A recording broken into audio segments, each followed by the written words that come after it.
Hey, what's going on, guys? This is Joy's X3, and in this video we're going to be covering 4 longsword builds that you guys can use. It's also an updated version from my previous video of longswords. So hopefully you guys can use them in your own build, customize them, mix and match of however you want it. But hopefully this will help you guys, give you a base model of your longswords builds. So without further ado, let's get started. And the first build I'm going to show you guys is one of my favorite longswords. I got it from the new Arch-Tempered Cove to Roth Siege, and it's the Kjarr Sword Fire. And this thing is a beast. Comes with 677 attack, white sharpness, 55% affinity, 390 fire damage, which is a lot, and the defense status here in the bottom. It's equipped with the Kjarr Sword Fire, Attack Charm, and of course these are always optional for you guys. The headpiece is the Kaiser Crown Gamma, JKML Alpha, Empress Vambrace Gamma, Kaiser Coil Gamma, and the Kaiser Greaves Gamma. The skill sets we have is Tail Stress Technique, which is the Master's Touch and prevents your weapon from losing sharpness during critical hits, and I like it a lot. Critical Eye level 7, attack boost 5, latent power 5, and like what I said, latent power is the underrated skill that many people do not use, but I like using it because it gives you a big boost in affinity and stamina depletion. Weakness Exploit 3, health boost 2, agitator 2, critical boost 1, evade extender 1, and the critical element 1, which comes with all the new Arch-Tempered Cove to Roth weapons, the Kjarr versions. Alright, and I figured I'd show you guys how I set it up, and hopefully you guys have an idea. Alright, moving on, we have my fire resist build. It has attack of 545, white sharpness, 75% affinity, 180 water damage, and the defense status in the bottom. It's equipped with the Azure Star Dragon Dance. I like this sword. It looks cool. You know, I don't see many people using it though, but I think it's a really good sword to use. Yeah.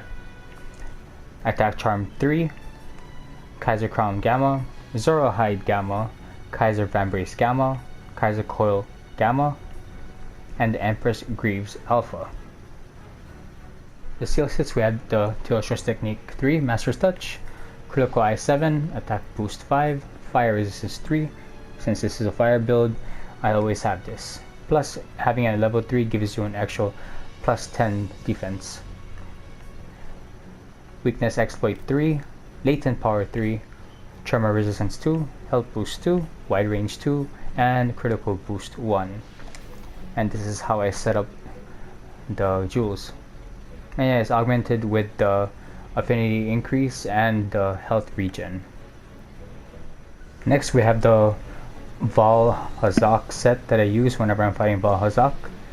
It has attack power of 627, white sharpness, 30% affinity, 180 blast element, and the defense status is in the bottom. It's equipped with the Empress Sword Ruin, which give you the health regen. It's very helpful whenever you're fighting Vaal Hazak because using potions all the time whenever you go down. Blessing Charm 3, which reduces your damage from the effluvial and all the other attacks that you receive. Zoro Headgear Gamma, Zoro Hide Gamma, Kushala Grip Gamma, Draken Coil Alpha, and the Sora's Burst Gamma. For the skill sets, we have the Zoro Magdor's Mastery, critical status, increasing your status effect, abnormal status effect whenever landing critical hits. Critical Eye 7, Critical Boost 3, Weakness Exploit 3, Divine Blessing 3, Effluvial Resistance 3, which you must have whenever you are fighting Vaal Hazak to resist getting blighted. Windproof 2, just because it comes with the headpiece. Tremor Resistance, it also comes with the chest piece. Blast Attack, Focus 2, Health Boost 1, Power Prolonger, that comes with the Draken Coil Alpha, and the Haste and Recovery from the Empress Sword Ruin. and it is augmented with also the health regen, which gives you a bigger health boost. It actually stacks together if you didn't know. And last but not least, we have my Divine Slasher build. This is one of the most powerful longswords as far as raw damage goes. It has attack of 812, blue sharpness, 45% affinity with no element, and the defense status is there in the bottom. It's equipped with a Divine Slasher, Exploiter Charm, Empress Crown Gamma, Draken Male Alpha, Draken Vambrace Alpha, Draken Coil Alpha, and the Draken Greaves Alpha. As you can see, I have all the Draken armors for this build, because since the Draken armor is the power build, I figured I might as well make the Divine Slasher build a power build, right? For the skill sets, we have Soul of Dragon from having 2 Draken armor sets, which increases the elemental damage from jumping attacks. Though this is not a non-elemental weapon, it just causes, right? And the Soul of Dragon 4, which gives you Master's Touch, using sharpness whenever landing critical hits. And since the Divine Slasher has a low blue sharpness, this really helps since it prevents you from losing sharpness whenever you do land those critical hits. Critical Eye 7, Attack Boost 5, Critical Boost 3, Weakness Exploit 3, Slugger 3. With the Slugger, I have 3 slots on it, so if you guys want to put in Destroyer or any other skill you want, then you can put that, but I like putting the Slugger in there. Wide Range 2, Power Plunger 1, Peak Performance 1, and Non-Elemental Boost, since this is a non-elemental weapon. It has a hidden element, which is Dragon at 150 on the right side over there with a high Elder Seal, but I'd rather have it not elemental, and it is augmented with affinity.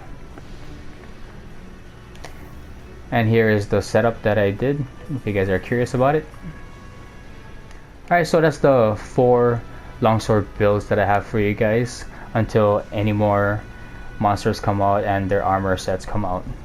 So until then guys, thanks for watching. If you like this video, please make sure to like, subscribe, or even comment down below if you have any suggestions, any way to make my builds a little better.